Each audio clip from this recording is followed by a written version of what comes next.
Ladies and gentlemen, let me introduce the designee of the Democratic Party for Comptroller of the State of New York, Thomas E. Dinapoli.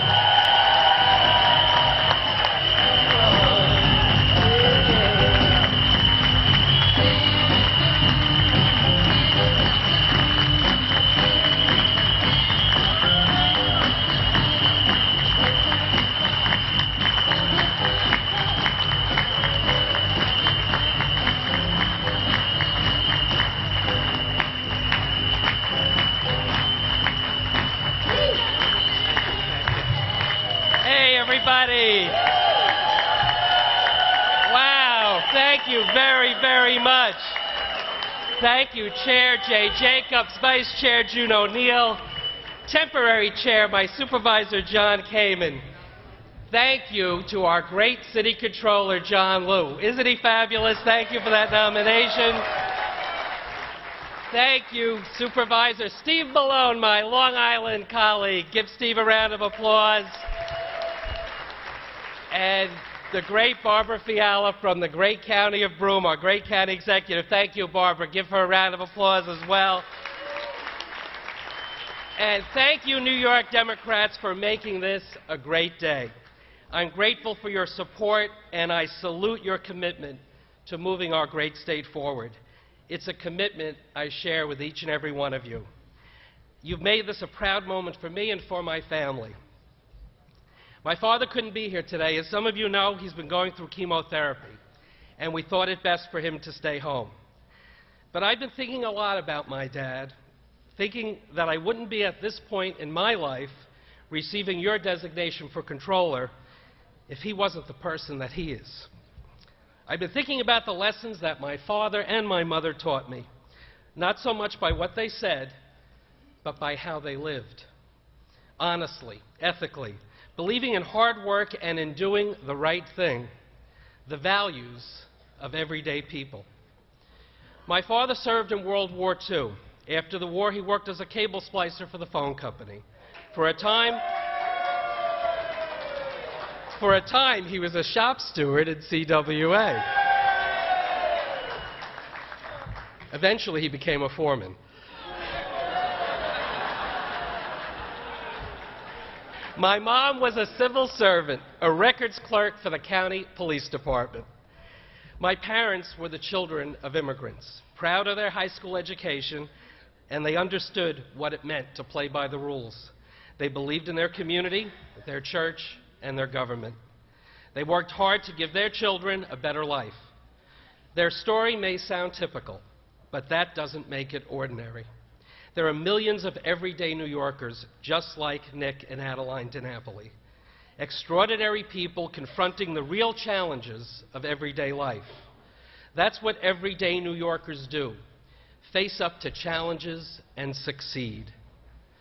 Today, unfortunately, most New Yorkers don't have the same faith in government they once had, and they're confronting tough challenges in the face of a tough economy. It's our task as the party of everyday people to restore that faith through the leadership we offer. When I became Comptroller 3 years ago, I inherited a mess. The taint of corruption threatened the public's trust in the office that is expected to ensure that the people's tax dollars are spent properly and that the pensions of public workers are safe and secure. The Comptroller's office was an agency in crisis. From the moment I took the oath of office, I've been committed to a mission to serve, guided by the principles of honesty and integrity my parents' lives exemplified, to work hard every day, and to be measured not simply by words, but by actions. So I rolled up my sleeves and we went to work. In my house growing up, every dime counted. That still holds true. Every dime counts, especially when they're taxpayer dimes. Now more than ever, government needs to be accountable for how it spends the taxpayers' money. We all know government could be more efficient. And as the state's chief auditor, it's my job to help make that happen. My audits have uncovered hundreds of millions of dollars in fraud, waste, and abuse of tax dollars.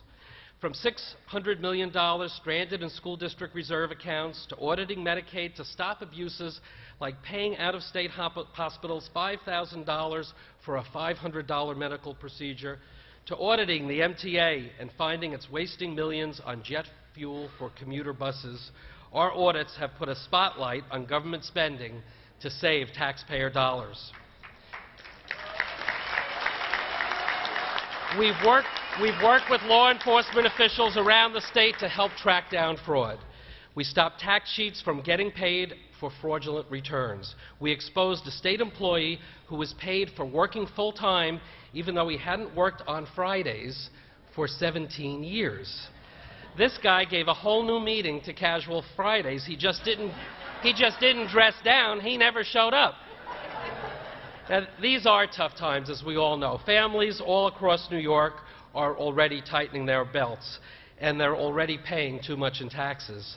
They have a right to a state government that keeps a watchful eye on their money. I'm using the independence of my office to hold every level of government accountable for those tax dollars. Another part of accountability is transparency. If citizens can see how their money is being spent, it's much more likely those tax dollars will be spent right. That's why I've implemented our Open Book New York website. On one website, New Yorkers can track state and local spending. They can see how federal stimulus dollars are being spent. They can see their school district expenditures, and they can search every state contract. The more citizens know, the more involved they can be, and the more responsive and responsible our government will be. We need a more responsive and responsible government. We're now more than 7 weeks into the new fiscal year, and there's still no state budget in place. Since I've taken office, I've said time and again we have to fix our budget process. And I've called over and over again for state spending to match state revenues. Here's the hard truth. Our spending is on an unsustainable course. If we don't make better choices to secure our fiscal future, we won't be able to fulfill our responsibility to the millions of New Yorkers who count on our schools and our hospitals, our public safety officers, our economic development programs, and so many of the other strong commitments that we have. We risk sliding back into the depth of recession just as many states are poised to pull themselves out. New York simply cannot continue to spend more money than we take in. It's been my job to call the numbers as I see them, even if the news is not always good news or welcome news. I've been straight with New Yorkers about our fiscal condition, and that's what I'll continue to do. Now, I think, as you know, I've offered a specific plan to reform the budget process. My strategy for fiscal reform starts with long-term planning, spending that meets our needs but doesn't exceed our resources, borrowing linked to infrastructure improvements to build New York's future, not to pay the bills for the spending of the past. As Comptroller, I'm not only working to help our government through these tough times, I'm also working to help everyday New Yorkers who are struggling through this great recession. I launched a new web-based program, Your Money New York, to provide financial information and resources to help working families manage their home budgets and plan for their children's future. There's information for New Yorkers facing foreclosure. There's information on how to manage credit cards and how to get out of debt.